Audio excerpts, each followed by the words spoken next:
यूं जमी पर बैठकर क्यों आसमां देखता है। पंखों को खोल जमाना सिर्फ उड़ान देखता है।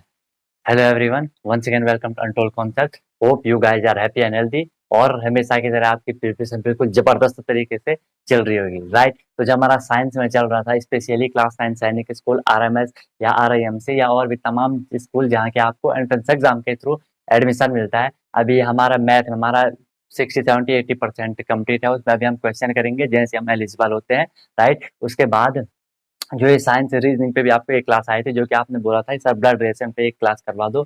तो ब्लड रिलेशन पे तो हमने करवा दी थी। बाकी कोई भी दूसरा टॉपिक ऐसा होगा जिस पे आपको करवानी होगी तो बता देना, मैं फिर उस पे भी एक वीडियो लेके आऊंगा, राइट। और यहाँ हमारा साथ में साइंस चल रहा है, 3 4 चैप्टर हमने कर लिए, फोर्स कर लिया, लाइट रिफ्लेक्शन रिफ्रैक्शन हो गया, साउंड हो गया, इलेक्ट्रिसिटी हो गई। आज आपका इसमें थोड़ी सी हीट के बारे में देख लेते कि हीट आखिर होती क्या है, राइट। देखो, एक चीज आप लोग ना लाइक और शेयर करना, कमेंट करना भूल जाते हो, ठीक है। इससे क्या होता है ना कि मतलब आपको पता है कि हमें लगता है कि कितने बच्चे हमें हमसे जुड़ रहे हैं, ठीक है। फिर लाइक का मतलब वही होता है कि आपको चीज पसंद आ जाए, नहीं आ रही है तो मत कर देना, डिसलाइक भी कर सकते हो, डजेंट मैटर, राइट। तो यहाँ पे अब देखो हम बात करते हैं हीट की, ठीक है। सबसे पहले कॉपी निकाल लो, पेन निकाल लो और अच्छे से नोट्स नोट्स मैं बार बार नोट्स खुद के बनाऊं, ठीक है। नोट्स खुद के बनाओगे ज्यादा बेटर रहेगा। अपनी लैंग्वेज में लिखो, कैसे भी लिखो, लेकिन अपने आप अपने खुद अपने हाथों से आपको नोट्स बनाने चाहिए, ठीक है। और पढ़ाई कुछ भी नहीं है यार, बहुत अच्छी बात, बहुत अच्छी चीज है, ठीक है। एक बार पढ़ाई की लत लग जाएगी, लत क्या लगनी है, थोड़ी थोड़ी डेली पढ़ते रहो, कोई दिक्कत वाली बात है नहीं। बाकी मैं तो आपके साथ हूँ, राइट। कोई प्रॉब्लम होती है तो बता दिया करो, बिल्कुल एग्जाम को फोड़ना है आपको यार। अभी से हार मान लोगे तो, है ना। बोला था ना आपको कि ये तो बस एक शुरुआत है, अभी अंत बाकी है, ठीक है। ये तो बहुत थोड़ा है, अभी अनंत बाकी है, अभी तो स्टार्टिंग कर रहे हो आप लोग, अभी तो आपको एग्जाम को फोड़ के आना है, राइट। चलो हीट को स्टार्ट करते हैं हम। देखो हीट होती क्या है, हम हीट को लिख सकते हैं, heat is a form of energy. बोला था हर चीज एनर्जी की फॉर्म होती है, heat is a form of energy. जैसे हीट एनर्जी होती है ना, वही उसी की बात हो रही है कि हीट एक एनर्जी की फॉर्म होती है, ठीक है। यहाँ में से लिख सकते हैं एनर्जी की फॉर्म होती है जो कि फ्लो करती है। फ्लो करती है मतलब one place to another place या one substance to another substance flow करती है। Which flow which flow due to temperature difference, which flow due to temperature difference. बोलो ये बात आप लोगों को समझ आई होगी। Heat is a form of energy which flow due to temperature difference, ठीक है। हीट एक एनर्जी की फॉर्म होती है जो टेम्परेचर डिफरेंस की वजह से फ्लो करती है। फ्लो करती है मतलब एक सब्सटेंस एक बॉडी से दूसरी बॉडी में जाती है। कब? जब वहां पे टेम्परेचर का डिफरेंस होगा। मान लो मेरे पे ये एक बॉडी है ए, मेरे पे एक बॉडी आपकी क्या ए, इसका जो टेम्परेचर है वो है 20 डिग्री सेल्सियस। आई बोलोगे सर सेल्सियस डिग्री सेल्सियस क्या है, इसके बारे में बात करने वाले हैं। और एक बॉडी है मेरे पे ये बी, इसका जो टेम्परेचर है वो है 30 डिग्री सेल्सियस, ठीक है।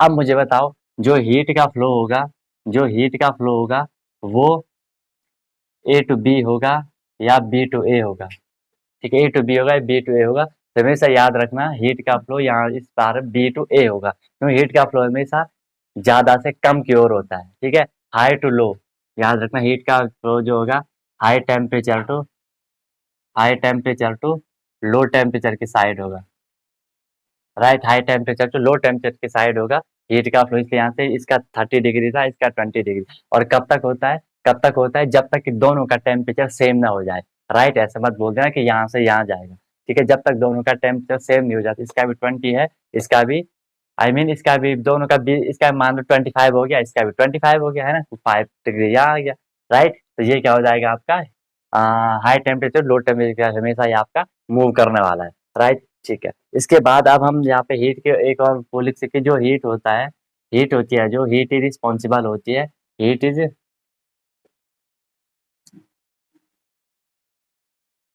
Responsible for heat is responsible for thermal condition of thermal condition of body.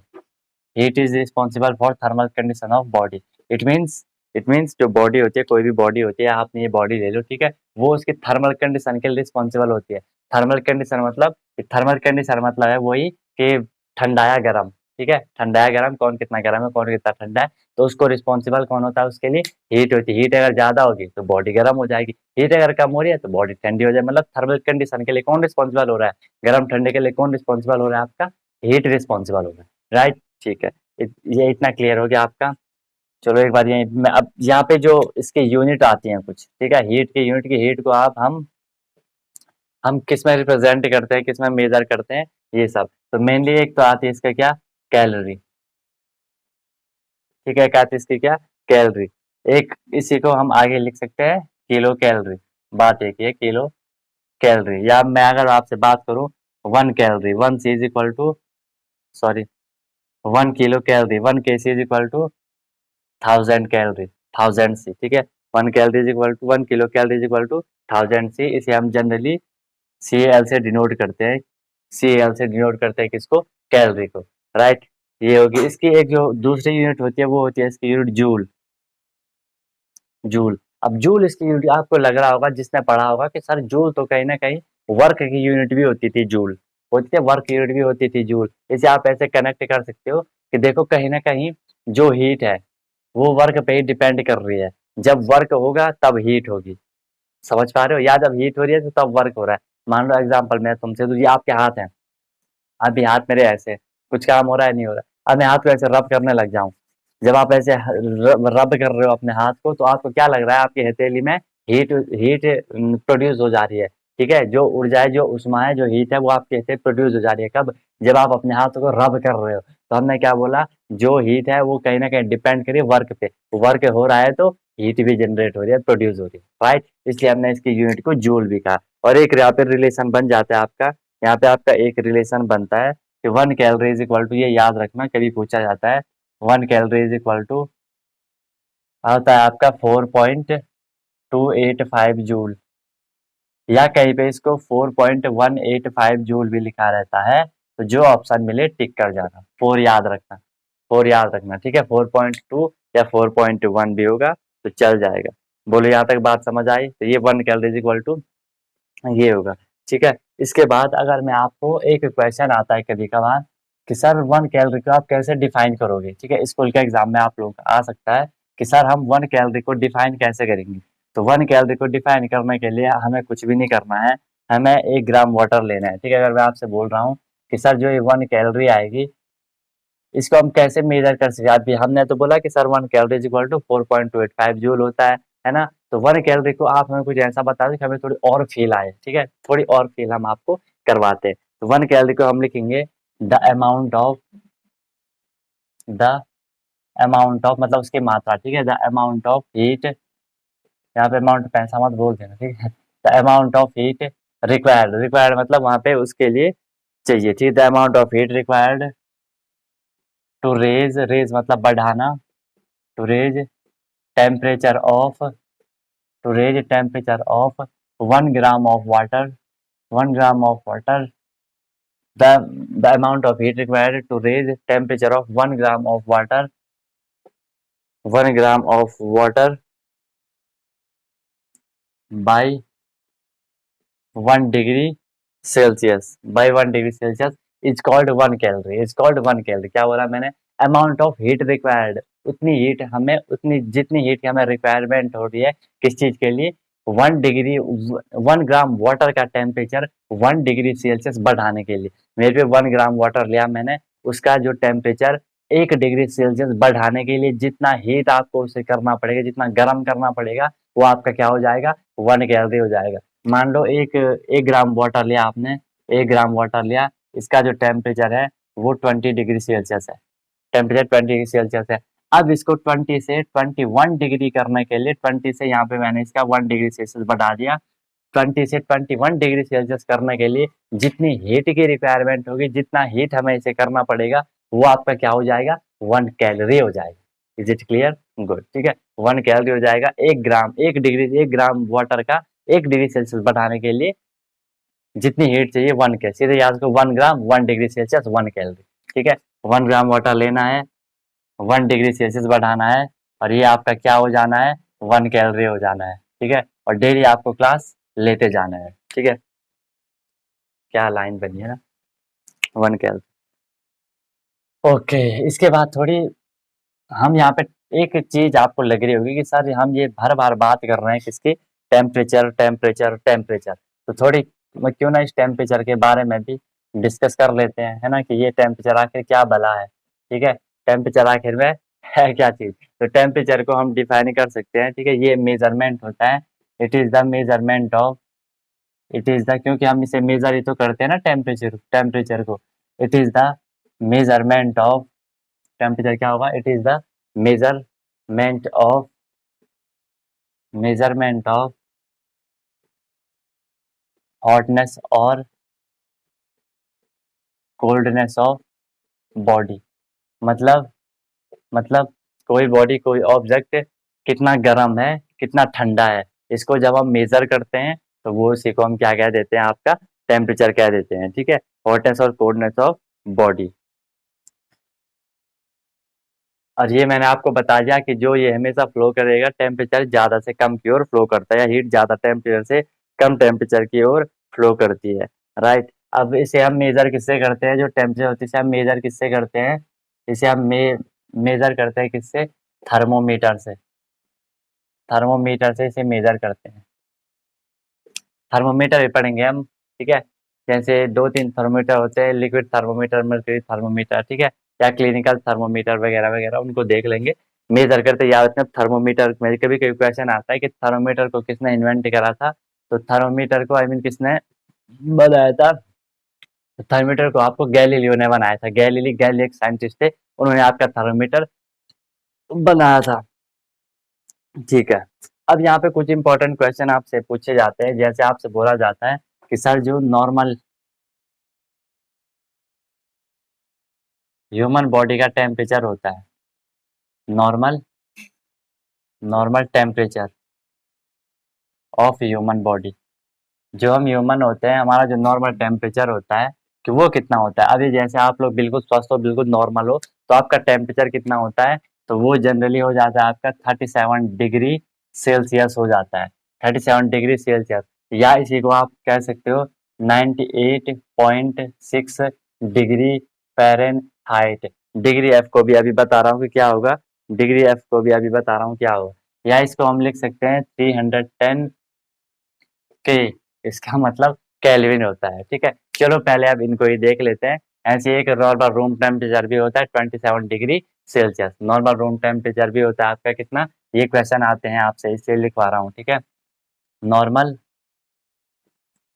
Room टेम मतलब जब मौसम बिल्कुल क्लियर है, ठीक है, कोई ज्यादा ना गर्मी है ना सर्दी है, नॉर्मल है, तो नॉर्मल हम जो रूम टेम्परेचर मानते हैं वो कितना मानते हैं, 27 डिग्री सेल्सियस मानते हैं। या कहीं पे से 28 डिग्री सेल्सियस लिखा होगा, तो इतना कंफ्यूज मत हो जाना। आपको अगर ऑप्शनल आएंगे, ऑप्शन वाले आएंगे, तो ऑप्शन में एक ही लिखा होगा इनमें से, कंफ्यूज मत हो जाना। ठीक है, बाकी दोनों आएंगे तो 27 को क्लिक कर जाना। राइट, ओके, तो ये हो गया आपका। इसके बाद आप लोग बोल रहे होंगे सर ये टेम्परेचर वगैरह, ये स्केल, ये सेल्सियस वगैरह, फ़ारेनहाइट वगैरह, ये क्या चीज़ है। तो इसी को ज़रा हम देख लेते हैं कि ये क्या चीज़ है। ठीक है, तो आपको पता है सर हमें कोई भी चीज़ अगर हमें रिप्रेजेंट करनी है, बतानी है, तो हम क्या करते हैं, हमें क्या होना चाहिए, कुछ ना कुछ यूनिट तो उसकी होनी चाहिए ना। जैसे आप हाइट को सेंटीमीटर, मीटर, फीट इसमें वो करते हैं। ठीक है, जो डिस्टेंस होती है उसे किलोमीटर, मीटर वगैरह में आप बताते हो। राइट, ऐसे ही जो हमारा टेम्परेचर होता है, इसको भी हम रिप्रेजेंट करते हैं अलग अलग यूनिट में, अलग अलग उसमें, जिसे हम यहाँ पे क्या कहते हैं, टेम्परेचर स्केल कह देते हैं। ठीक है, टेम्परेचर स्केल बनी होती है, टेम्परेचर स्केल बनी होती हैं, टेम्परेचर स्केल्स। स्केल्स मतलब उस पे पूरी नोटेशन वोटेशन होगा। ठीक है, जो कि टेम्परेचर को बताएगा इतना टेम्परेचर है। तो इसमें मेनली वैसे तो जो पॉपुलर है वो एक तो हो गया डिग्री सेल्सियस, एक हो गया डिग्री फ़ारेनहाइट, एक हो गया आपका केल्विन। दो और भी होती है जिसे हम र्यूमर और रेनकाइन कहते हैं, र्यूमर और रेनकाइन कहते हैं। ठीक है, तो इनमें से भले आपके लिए दो ही चीज़ ज़्यादा ज़रूरी है, लेकिन एक हल्का-हल्का मैं आपको सबका ओवरव्यू दे देता हूँ ताकि आप लोगों को क्लियर हो जाए चीज़ें। अगर यहाँ पे बात करते हैं किसकी, अगर हम यहाँ पे बात करते हैं किसकी, फर्स्ट आती है आपकी सेंटीग्रेड स्केल, सेंटीग्रेड स्केल, या इसी को हम क्या कहते हैं, सेल्सियस स्केल भी कहते हैं। हिंदी ही वर्ड है, अब ये इंग्लिश ही वर्ड है, इनका हिंदी हिंदी कुछ नहीं है। ठीक है, सेंटीग्रेड स्केल या सेल्सियस स्केल, इसको आप डिनोट करते हो डिग्री सी से, याद रखना। डिग्री सी से हम इसे डिनोट करते हैं। जैसे एंगल होता है ना 90 डिग्री, 90 के ऊपर डिग्री लगा देते हो तो इससे वही वाला डिग्री है, डिग्री सी से हम इसे क्या करते हैं, डिनोट करते हैं, राइट। अब यहाँ पे इनका जो मेजरमेंट करने का तरीका होता है, इन स्केल में दो फिक्स पॉइंट लगा देते हैं, ठीक है, दो फिक्स पॉइंट लगा देते हैं। एक होता है आपका क्या, एक होता है आपका क्या, आइस पॉइंट, एक होता है आपका स्टीम पॉइंट। या आइस पॉइंट को आप फ्रीजिंग पॉइंट भी कह सकते हो और स्टीम पॉइंट को आप बॉइलिंग पॉइंट भी कह सकते हो। तो यहाँ पे मैंने बोला आइस पॉइंट, अब बोलो आइस पॉइंट होगा क्या, ठीक है। आइस पॉइंट का मतलब क्या हुआ सर, आइस पॉइंट का मतलब हुआ वो टेम्परेचर जिस टेम्परेचर पे कोई लिक्विड आइस में कन्वर्ट होना स्टार्ट हो जाता है उसे आप क्या कह देते हो, आइस पॉइंट कह देते हो, बोला भी था। या इसी को आप क्या कहोगे, मैं आपसे बोल रहा हूँ, इसी को आप क्या कहोगे, फ्रीजिंग पॉइंट भी कह सकते हो। फ्रीजिंग मतलब फ्रीज हो जाना, कितने टेम्परेचर पे वो फ्रीज हो जा रहा है उस टेम्परेचर को हम कहेंगे उसका आइस पॉइंट, उस पॉइंट उस टेम्परेचर को, राइट। अब अगर हम नॉर्मल वाटर की बात करें तो वाटर का जो हम आइस पॉइंट लेते हैं वो कितना लेते हैं, 0 डिग्री सेल्सियस लेते हैं। 0 डिग्री से आपको पता है 0 डिग्री सेल्सियस पे वो पूरा बर्फ बन जाता है, आइस पॉइंट, आइस बन रहा है या फ्रीजिंग पॉइंट जम जा रहा है, राइट। एक बात ये हो गई। दूसरी बात आपकी इसमें आती है उसका स्टीम पॉइंट। स्टीम मतलब क्या होता है, स्टीम मतलब भाप, ठीक है। तो वो कौन सा टेम्परेचर है, जब उससे भाप निकलनी स्टार्ट हो जाती है, और जब आप उसे बॉईल करोगे, बॉईल करने के बाद वो वेपर में कन्वर्ट होना स्टार्ट हो जाएगा, तो वो क्या टेम्परेचर होता है, वो होता है आपका 100 डिग्री सेल्सियस। और ये भी आपसे क्वेश्चन आता है कि वाटर का आइस पॉइंट कितना होता है, आप कहोगे 0 डिग्री सेल्सियस होता है। वाटर का फ्रीजिंग पॉइंट कितना होता है, आप कहोगे 0 डिग्री सेल्सियस होता है। कभी क्वेश्चन आती है वाटर का मेल्टिंग पॉइंट क्या होता है, मेल्टिंग पॉइंट वो पॉइंट जिस पे कोई भी ऑब्जेक्ट मतलब कोई भी मैटर मेल्ट होना, पिघलना स्टार्ट हो जाती है। तो देखो अगर 0 डिग्री से ऊपर टेम्परेचर होगा 3 4 5 6, तो उस पर धीरे धीरे वाटर क्या होगा, जो ये आइस होगा वो वाटर में कन्वर्ट होना स्टार्ट हो जा रहा होगा। तो 0 से ऊपर के 1 2 3 4 5 वो हमारे क्या हो सकते हैं, मेल्टिंग पॉइंट हो सकते हैं, डिपेंड करता है कंडीशन पे। और स्टीम पॉइंट क्या हो गया आपका 100 डिग्री सेल्सियस, या स्टीम पॉइंट को मैं बॉइलिंग पॉइंट भी कह सकता हूँ। बॉइलिंग पॉइंट मतलब वो पॉइंट जिसपे वो टेम्परेचर जिसपे वो मैटर या वाटर बॉयल होना स्टार्ट हो जाता है, क्योंकि जब बॉयल होता है तभी तो उससे वेपर निकलनी, प्रॉपर वेपर निकलनी स्टार्ट हो जाती है, तो वो होगा आपका 100 डिग्री सेल्सियस, याद रखना इनको, ठीक है। तो और ये स्केल पे पूरा नोटेशन रहता है। अब कई कई क्वेश्चन आता है सर 1 डिग्री सेल्सियस क्या होगा, 1 degree Celsius is equal to होता है इन दोनों पॉइंट का जो डिफरेंस आएगा, ठीक है, इन दोनों पॉइंट का जो आपका क्या आएगा, डिफरेंस आएगा, ठीक है, उतने पार्ट हो जाएगा वो, ठीक है। इन दोनों का डिफरेंस क्या आ रहा है, 0 - 100 या 100 - 0 करोगे तो 100 आ रहा है, तो हम इसको क्या कहेंगे, हम इसको क्या कहेंगे, मैं इसको कह सकता हूँ 100th पार्ट ऑफ, ऐसे कहूंगा, वेट, हाँ ठीक है, 100 part of difference between 2 point, ठीक है, ठीक, DTH 100 से, वैसे जरूरी है नहीं, 100th part of difference, 100th part of difference between 2 point, 2 point क्या, आइस पॉइंट स्टीम पॉइंट, उनका डिफरेंस 100 ही तो आ रहा है ना, इसलिए हम 1 डिग्री सेल्सियस को बोल रहे हैं 100th पार्ट, या इसे आप लिख सकते हो 1/100 लिख सकते हो, है ना, 100th पार्ट वही तो होगा 1/100। आई बात समझ में, ठीक है। तो ये हो गई, ये हमने बात कर ली, ये किसकी बात कर ली, सेंटीग्रेड स्केल की बात कर ली। सेकेंड अब हम यहाँ पे बात करते हैं किसकी, जो सेकेंड स्केल आएगी आपकी फ़ारेनहाइट स्केल। वैसे जानने के लिए इनके बारे में बहुत कुछ है, जानने के लिए बताने के लिए इनके बारे में बहुत कुछ है, लेकिन वो फिर वही वाली बात है ना कि ज़्यादा हो जाएगा, ठीक है। इसे हम डिनोट करते हैं डिग्री एफ से, इसे हम डिनोट करते हैं किससे, डिग्री एफ से, इसे डिग्री सी से, इसे डिग्री एफ से। इसमें भी सर वही बात आएगी कि इसमें आइस पॉइंट कितना होता है, तो इसमें याद रखना आइस पॉइंट जो होता है वो आपका, वो होता है 32 डिग्री फ़ारेनहाइट। यहाँ से आप एक नई चीज़ जानने वाले हो, बिल्कुल केयरफुली आप लोग ही बताओगे मुझे, ठीक है, जब मैं आपसे पूछने वाला हूँ। और जो इसका स्टीम पॉइंट होता है, स्टीम पॉइंट होता है इसका कितना, 212 degree Fahrenheit. Is it clear और not, 32 degree Fahrenheit and 212 degree Fahrenheit, इनका क्या हो जाता है, ये स्टीम आइस पॉइंट हो जाता है और स्टीम पॉइंट हो जाता है। अब मुझे बात को, अब मैं तुम्हें बताऊं, तुम देख रहे होंगे कि सर वाटर का ice point 0 degree Celsius, water का आइस पॉइंट 32 डिग्री फ़ारेनहाइट, और आइस पॉइंट तो हमेशा सेम ही होगा। तो सर क्या ये दोनों इक्वल है, यस ये दोनों इक्वल है, मतलब हम कह सकते हैं 0 degree Celsius is equal to 32 degree Fahrenheit. आई बात समझ में, या 212 degree Fahrenheit is equal to 100 degree Celsius. ये बात याद रखना। जब आप 9th में पढ़ोगे, इनको कन्वर्ट करना, इनका कन्वर्जन करना, ठीक है। एक स्केल का, एक यूनिट का दूसरे यूनिट में कन्वर्जन करना, तो ऐसा होता है फिर वहाँ पे, ठीक है। फिलहाल आपको दिख रहा है 0 डिग्री सेल्सियस 32 डिग्री फ़ारेनहाइट के इक्वल होगा। अब इनका जो डिफरेंस आएगा उसे हम क्या बोलेंगे, 1 डिग्री फ़ारेनहाइट। उतने पार्ट को 1 डिग्री फ़ारेनहाइट बोलेंगे, और इसका जो डिफरेंस आता है वो कितना आता है, 180 पार्ट आता है। 180 पार्ट हो जाएगा वो। बोलो बात क्लियर है? हाँ सर बिल्कुल क्लियर है। इसके बाद जो थर्ड आएगी आपकी, तो ये 3 आपके लिए वैसे इंपॉर्टेंट है जो आप लोग ने देखी भी होंगी। अच्छा, फ़ारेनहाइट क्या होता है? जैसे आप लोग ना जब डॉक्टर के पास जाते हो ना, तो डॉक्टर के पास जो थर्मोमीटर होता है उसपे वो मेनली फ़ारेनहाइट स्केल में काम करता है। आप जाते हो, आप बोलते हो सर कि आप वो आपका चेकअप कर थर्मीटर डालता है, देखता है कि कितना टेम्परेचर है, फिर वो आपको बोलता है कि आपका जो बुखार है ना, कि वो 102, 103, 104 है। आप लोगों ने घरों में बोलते हुए देखा होगा कि कितना बुखार है, तो बोलते हैं 104 बुखार है। ठीक है, 104 बुखार का क्या मतलब हुआ? ठीक है, उसका ये मतलब होता है, वो कहना चाह रहे हैं कि 104 डिग्री फ़ारेनहाइट बुखार है, ठीक है, 104 डिग्री फ़ारेनहाइट। और अभी मैंने आपको लिखाया था जो नॉर्मल बॉडी का, नॉर्मल ह्यूमन बॉडी का टेम्परेचर होता है वो कितना होता है, 37 डिग्री सेल्सियस होता है, या 98.6 डिग्री फ़ारेनहाइट होता है। अब इसी में अगर टेम्परेचर बढ़ जाता है तो हमारी कंडीशन खराब हो जाती है, हमें बुखार आ गया, ठीक है। 37 डिग्री सेल्सियस था, तो अगर वो 40-41 हो गया तो हमें तेज बुखार आ जाता है। ऐसे 90.6 से 98.6 डिग्री फ़ारेनहाइट था, वो अगर 100, 102, 103 ये तो बहुत ज़्यादा हो गया, तो उस पे भी हमें बुखार आने लग जाता है, और वही कहते हैं डॉक्टर कि आपको 104 डिग्री फ़ारेनहाइट बुखार है। हम घर जाते-जाते बोलते हैं कि 104 बुखार है, 103 बुखार है, ठीक है? ओके, तो ये चीज़ का ध्यान रखना, आपसे ऐसा मत करना।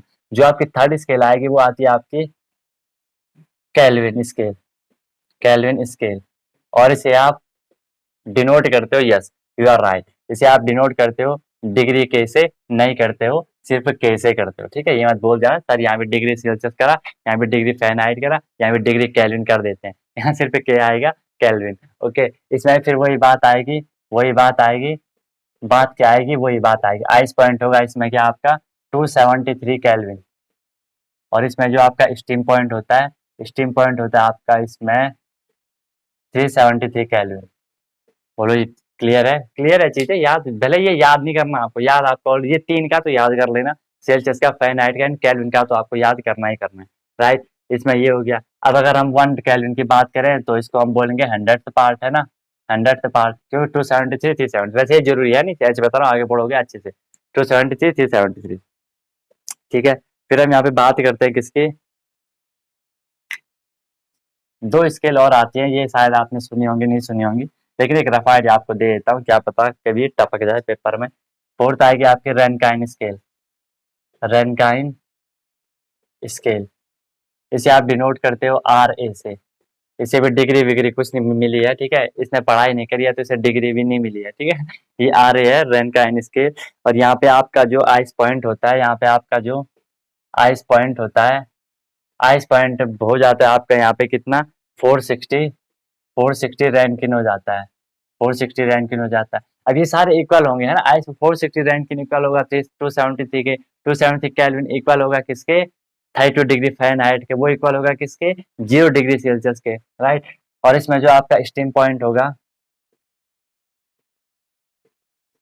और चीजें इसमें जो आपका स्टीम पॉइंट होगा, स्टीम पॉइंट होता है इसका कितना, स्टीम पॉइंट होता है इसका सर कितना, 672 रैंकिन, 672 रैंकिन इसका क्या हो जाएगा, आपका स्टीम पॉइंट हो जाएगा। इसके बाद अब पार्ट की बात करें, तो वन वन रैंकाइन की बात करें तो वो होता है, वो कितने पार्ट हो जाएगा आपका, वो हो जाएगा सर आपका 212 पार्ट, वो हो जाएगा आपका कितना, 212 पार्ट, 212 पार्ट हो जाएगा, राइट। किसकी बात थी, रैंकिन स्केल की बात थी। लास्ट आती है आपकी, ज्यादा इन दोनों को मेन यहाँ तक है आपका, ठीक है, जो आपको ज्यादा पूछा जाता है। मैंने आपके यहाँ पे र्यूमर स्केल, ठीक है, मैंने आपके यहाँ पे कितना, ए यू आई, ठीक है, REAUMER, र्यूमर स्केल, जिसे आप सिर्फ आर से डिनोट करोगे, ठीक है, जिसे आप सिर्फ आर से डिनोट करोगे। इसमें आपका जो आइस पॉइंट होता है, इसमें आइस पॉइंट आप समझ रहे हो ना, वो टेम्परेचर जिस पे वो लिक्विड में वो फ्रीज होना स्टार्ट हो जा रहा है। आइस पॉइंट होता है यहाँ पे 0 degree Celsius, like, sorry Celsius को लिख रहा हूँ मैं, आर लिखूंगा ना, र्यूमर, ठीक है, डिग्री भी नहीं होता है, सिर्फ ये होगा 0 र्यूमर। और जो स्टीम पॉइंट होता है, और जो आपका स्टीम पॉइंट होता है वो होता है आपका कितना, वो होता है आपका कितना, 80 र्यूमर, 80 र्यूमर। अब पार्ट की बात करोगे कि 1 र्यूमर हम कह सकते हैं 80 पार्ट, क्योंकि डिफरेंस निकालोगे 80 तो आएगा। बोलो यहाँ तक बात बिल्कुल मजेदार तरीके से क्लियर है। तो ये पूरी आपकी 5 स्केल थी, वो याद रखना। मैंने बोला आइस पॉइंट, चलो एक बार यहाँ पे लिख लेता हूँ अभी, ठीक है, इसको रफ कर, ये आपने नोट कर लिया। अब इनके बीच कुछ रिलेशन होता है जो कि आपको 9th 10th क्लास में ये चीज याद आएगी मेरी, ठीक है, याद तेरी आएगी, ठीक है, कि इनको कन्वर्जन करने के लिए रिलेशन हमने इसमें बना रखा है। देखो ये लिखा आपने सेल्सियस, ठीक है, इसका माइनस करते हैं हम क्या, आइस पॉइंट, ठीक है, इसको डिवाइड करते हैं उनके आइस पॉइंट और स्टीम पॉइंट के डिफरेंस। डिफरेंस वहां पे कितना आ रहा था, 100 आ रहा था। आई बात समझ में। मैंने बोला सेल्सियस है, कोई भी वैल्यू की सेल्सियस की, उसमें से हम उसका स्टीम आइस पॉइंट माइनस करते हैं और जितने पार्ट वहां पे हो रहा था उतने से हम उसको डिवाइड कर लेते हैं। और ये हमेशा इक्वल होता है किसके, मतलब ये रिलेशन हम बना रहे हैं, डिग्री फ़ारेनहाइट था, उसमें हम माइनस कर देते हैं उसका आइस पॉइंट, आइस पॉइंट था वहाँ पे 32 डिग्री फ़ारेनहाइट, अपॉन उसे हम डिवाइड कर देते हैं किससे, उतने पार्ट से, 180 पार्ट, जितना वहाँ पे डिफरेंस आ जा रहा था। फिर ये इक्वल होगा आपका किसके, केल्विन था, केल्विन को मैं माइनस करूंगा किससे, उसके आइस पॉइंट से, इसको मैं डिवाइड करूंगा किससे, उसके उसके उसके डिफरेंस से, आइस पॉइंट और स्टीम पॉइंट का डिफरेंस से, ठीक है। फिर यहाँ पे इज इक्वल टू ये जो आपकी क्या थी, रैनकाइन स्केल थी, रैनकाइन स्केल में हम क्या माइनस करेंगे, उसका स्टीम पॉइंट माइनस करेंगे, आइस पॉइंट माइनस करेंगे 460, एंड उनका जो डिफरेंस आ रहा था 212, 212 रैनकिन जो आ रहा था उसे हम डिवाइड कर लेंगे, और लास्ट आएगा आपका र्यूमर, र्यूमर में से हम उसका आइस पॉइंट 0 माइनस कर देंगे और डिवाइड में उसका जो डिफरेंस आ रहा था वो कर देंगे कितना, 80। याद नहीं करना है आपको, ये मैं ऐसे बता रहा हूँ, ठीक है, ऐसे बता रहा हूँ, आपको याद नहीं करना है। ये आपका, इससे आप किसी भी यूनिट को किसी भी यूनिट में कन्वर्ट कर सकते हो। अगर आपको कन्वर्जन करवाना है तो बता देना, मैं वो भी आपको सिखा दूंगा नेक्स्ट नेक्स्ट सेशन में। वैसे मेन आपका ये है। मान लो आपको बोला जा रहा है, आपको बोला जा रहा है कि 0 डिग्री सेल्सियस को, अब यहाँ से आप C-0 ये आप हटा सकते हो क्योंकि वो C ही होना है, R-0 वो आपका वहाँ पे R ही होना है, राइट। अगर आपको बोला जाता है, मान लो, चलो एक एक हिंट दे रहा हूँ ऐसे, ठीक है, ये 0 डिग्री सेल्सियस है, बोला जाएगा इस 0 डिग्री सेल्सियस को डिग्री फ़ारेनहाइट में कन्वर्ट करो कितना आएगा, एक डिग्री फ़ारेनहाइट में कन्वर्ट करो कितना आएगा, आपने इसमें C और F वाला उठा देना है, तो ये हो जाएगा C/100 इज इक्वल टू, ठीक है, C-0 था ना, C-0 C ही होना है, F-32, F-32 अपॉन 100, सॉरी 180, ये फॉर्मूला आपने निकाल लिया। यहाँ से आपका क्या बनेगा, C कितना है, 0, देखो जो वैल्यू दे रखी है, डिग्री सेल्सियस की वैल्यू दे रखी है कितनी, 0, ये हो जाएगा 0/100 इज इक्वल टू F हमें निकालना है F-32 अपॉन 180, ठीक है। इसे आप सॉल्व करोगे, सॉल्व कैसे करोगे, ऑब्वियसली क्रॉस मल्टीप्लाई करोगे, 100 का मल्टीप्लाई F से होगा तो कितना हो जाएगा, 100F माइनस 100 का मल्टीप्लाई 32 से होगा तो कितना हो जाएगा, 32 100, बीच में इक्वल, और 180 इंटू 0 करोगे तो वो तो 0 ही होना है, बोलो बात क्लियर है। 180 इंटू 0 करोगे वो आपका कितना होगा, 0 ही होगा, ठीक है। अब देखो आपको वैल्यू किसकी चाहिए, यहाँ में अगर ये 100F है तो मुझे इसे इक्वल के दूसरी साइड ले जाना, इसको तभी तो F की वैल्यू मिलेगी, ये माइनस है वहां जाके क्या हो जाएगा, प्लस हो जाएगा। अब मुझे F की वैल्यू चाहिए, F is equal to 3200 upon, sorry 00 upon क्या हो गया, 100 हो गया, 00 कट, 00 कट, कितना बचा 32। F वैल्यू किसकी आया आपकी, 32 आया, मतलब डिग्री फ़ारेनहाइट होता है, 32 डिग्री फ़ारेनहाइट। बोलो इज इट क्लियर और नॉट, इज इट क्लियर और नॉट, क्लियर है, इसलिए हमने कर दिया। देखो, और आपको पता बोला था कि सर जो 0 डिग्री सेल्सियस था वो इक्वल होता था किसके, 32 डिग्री फ़ारेनहाइट के, देखो आ रहा है। तो ऐसे हम इनको कन्वर्ट कर सकते हैं। अगर आपको केल्विन दे रखा है तो इसको उठा लो, केल्विन वाला उठा लो, अगर आपको बोला जा रहा है कि केल्विन को फ़ारेनहाइट में कन्वर्ट करो, इसको उठा लो, इसको उठा लो, जो वैल्यू दे रखी होगी उसमें रख लो, आंसर आ जाएगा इसीलिए, ठीक है। ये 9th 10th के लिए मैंने आपको बता दिया, क्या पता क्वेश्चन कहाँ भी टपक जाए, कॉन्सेप्ट तो क्लियर होना ही चाहिए, राइट। ठीक है, तो यहाँ तक हमने ये पूरा कर लिया। हाँ, एक चीज मैं आपको बता रहा था, क्या बता रहा था कि अगर आपसे क्वेश्चन वो, तो मैंने बता दिया, एक बार फिर देख लो। आइस पॉइंट, अगर हम वाटर की बात करें, 0 डिग्री सेल्सियस होता है, उसका जो बॉइलिंग पॉइंट होता है, उसका जो बॉइलिंग पॉइंट होता है या उसका जो मेल्टिंग पॉइंट होता है वो कितना होता है, 100 डिग्री सेल्सियस होता है। जो नॉर्मल बॉडी होती है, जो नॉर्मल बॉडी होती है उसका जो टेम्परेचर होता है, जो नॉर्मल ह्यूमन बॉडी, हाँ, जो नॉर्मल आपकी ह्यूमन बॉडी होती है उसका जो टेम्परेचर होता है वो कितना होता है, 37 डिग्री सेल्सियस होता है। फ़ारेनहाइट में 98.6 डिग्री फ़ारेनहाइट हो जाएगा। अगर हम नॉर्मल रूम टेम्परेचर की बात करें, अगर नॉर्मल रूम टेम्परेचर की बात करें तो ये कितना होता है 27 डिग्री सेल्सियस होता है। ठीक है, 27 डिग्री सेल्सियस होता है। या अगर आप इस 27 डिग्री सेल्सियस को फ़ारेनहाइट में करोगे तो ये आपका आ जाएगा कितना 80.6 डिग्री फ़ारेनहाइट। देख लेना कुछ गलत हुआ होगा तो। ठीक है, बस यही चीज़ आपको यहाँ पे थोड़ी बहुत याद रखनी है। इनसे क्वेश्चन डायरेक्ट पूछे जाते हैं, डायरेक्ट यहाँ से क्वेश्चन आते जाते हैं। हमें वो नहीं करना है कि हमने मान लो सीधे आपको क्वेश्चन करवा दिए, 5 क्वेश्चन करवा दिए इससे कि ये आने ही आने हैं। ठीक है, कॉन्सेप्ट पढ़ लो ना, क्वेश्चन खुद तो हो रहे हैं, इनके बीच से इतने ये सारे क्वेश्चन ही तो बन रहे हैं ना, ये सारे क्वेश्चन ही तो आपके बन रहे हैं। ठीक है, तो यहाँ पे आपका ये इतना कंप्लीट हो गया। आगे थोड़ी इसे बढ़ाएंगे। ठीक है, इसमें कुछ और चीज़ आपको थोड़ी थर्मोमीटर के बारे में बताएंगे। ठीक है, क्वेश्चन आते हैं वहाँ से, या कुछ और जैसे अभी जो हमने ये हीट पढ़ी थी ना, नेक्स्ट क्लास में हम उसका क्या पढ़ेंगे, हीट का ट्रांसमिशन पढ़ेंगे। मतलब हीट एक जगह से दूसरी जगह कैसे जा रही है। जैसे आपने साउंड का पढ़ा था कि साउंड को मीडियम की रिक्वायरमेंट थी, ऐसे हम हीट को भी पढ़ने वाले हैं। हीट का ट्रांसमिशन कैसे होना है वो चीज़ हम आगे कवर करेंगे। ठीक है, तो कोई भी डाउट, कोई भी क्वेरीज होगी, सजेशन होगा, जरूर बता जाना। और लाइक और शेयर करना आपका काम है, कॉन्सेप्ट प्रोवाइड करना मेरा काम है। मेरा काम है आपको कॉन्सेप्ट देना, आपका काम है कॉन्सेप्ट पढ़ना। तो पढ़ लो बिल्कुल मजे से। ठीक है, जो होगा आगे देखा जाएगा। अगर अभी देख रहे हो तो ऑब्वियसली आगे भी सही से देखोगे, अगर अभी नहीं देखोगे आगे भी सही से नहीं देखोगे। राइट, तो याद रखना, अगर कल सर उठा के चलना है तो आज सर झुका के पढ़ना ही होगा। ओके, मिलते हैं नेक्स्ट वीडियो में नए कॉन्सेप्ट के साथ। सीखते रहिए अनटोल्ड कॉन्सेप्ट के साथ। Wish you all the very best, be happy.